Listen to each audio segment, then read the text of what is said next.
Number আছে হয় 29টি না 30টি একটা সিয়ামের মাস আছে। এই মাসটা হচ্ছে রমজান মাস, ফরজ করে দেওয়া হচ্ছে প্রত্যেক মুসলমানের জন্য।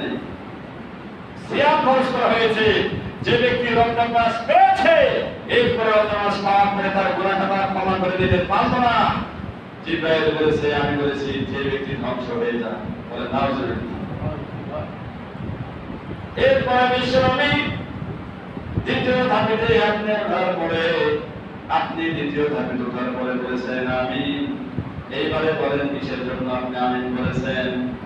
বিশ্বনবী জনাবে মুহাম্মদ রাসূলুল্লাহ সাল্লাল্লাহু আলাইহি সাল্লাম বলছেন, ও সাহাবীরা, তোমরা শুনে রাখো, আমি দ্বিতীয় ব্যাপারে যখন তাপিতে দাঁড়িয়েছিলাম, তখন জিবরাইল গালিগাল এসে বলেছিল একটি কথা, তোমরা শোনো রে, যখন আমার নাম যখন আমার দুনিয়াতে যখন